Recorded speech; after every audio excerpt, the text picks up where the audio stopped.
ಏನೇನ್ ಹೇಳಿದ್ರು ಅದೇ ರೀತಿನಲ್ಲಿ 11 ದಿನ ಅವ್ರು ಸತ್ತಂತ ದಿನ ಪಲ್ಲಕ್ಕಿ ಮೇಲೆ ಉತ್ಸವದ ರೀತಿನಲ್ಲಿ ತಂದು ಇಲ್ಲಿ ನೆಲೆಸಿ ಅವ್ರನ್ನ ಆ ವಿಧಾನವನ್ನ ಮಾಡಿ ಈ ಒಂದು ದಿವಸ ಬಹಳ ಹೇಳ್ಬೇಕು. ವೆಜ್ ಮಾಡ್ತಿದ್ದೋ ಆದ್ರೆ ನಾನ್ ವೆಜ್ ಮಾಡಿ ಎಲ್ರಿಗೂ ಪ್ರಿಯ ಬರ್ತಾರೆ ಉಂತಾರೆ ಹೇಳಿದ್ರೆ ಯಾಕೆ ಹೇಳ್ಬೇಕಾಯ್ತು ಅಂತಾರೆ.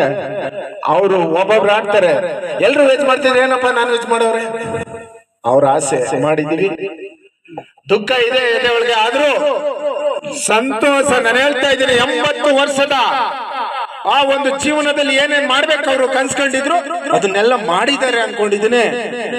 ಇನ್ನು 10 ವರ್ಷ ಇದ್ದಿದ್ರೆ ನನಗೆ ಮಾರ್ಗದರ್ಶಕರಾಗಿರ್ತಿದ್ರು, ಆದ್ರೆ ಇಲ್ಲ.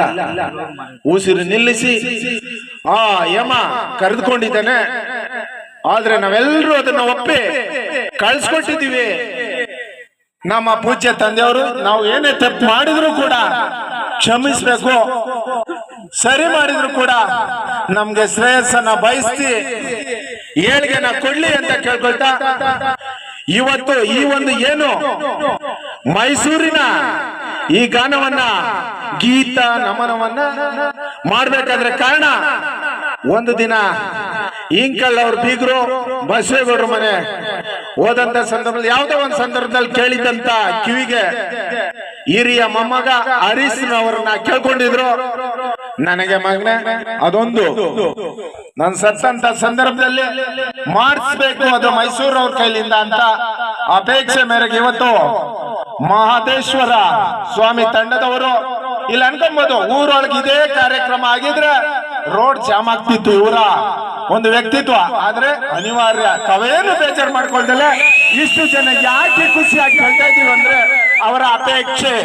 81 ವರ್ಷದ ಜೀವನ ಏನಿದೆ ಅದರ ಆಸೆ ಇವತ್ತು ಇಲ್ಲಿ ಅವರ ಖುಷಿ ಪಡಿಸ್ಲಿಕ್ಕೆ ಅವರ ಮನಸ್ಸು ಒಳಗ್ ನೋವಿದೆ, ಕಳ್ದ್ಕೊಂಡಿವ್ರು ಕುಣಿತಾರೆ ಅನ್ಬೋದು, ಆದ್ರೆ ನೋವಿದೆ, ಆದ್ರೆ ಹೇಳ್ಕೊಳಕ್ಕಾಗಲ್ಲ. ಅವರು ವಿದಾಯ 81 ವರ್ಷದ 1 ತಿಂಗಳಲ್ಲಿ ಎಲ್ಲ ಇಲ್ಲಿ ಕುಣಿತಾ ಇರ್ತಕ್ಕಂತ ಒಬ್ಬೊಬ್ರು ಹೇಳ್ತಾರೆ, ನನಗ್ 3 ದಿನದಲ್ಲಿ ಹಿಂಗೆ ಹೇಳಿದ್ರು, ಅನ್ಯಾಯ ಮಾಡಿ ನ್ಯಾಯಸ್ಥರು ಎಲ್ಲಾನು ಹೇಳ್ಕೊಟ್ಟಂತ ಪೂಜ್ಯ ತಂದೆಯವ್ರಿಗೆ ನಾನು ಉಳ್ಕೊಬೇಕಾಗಿಲ್ಲ ನಮ್ ತಂದೆ ಅಂತ.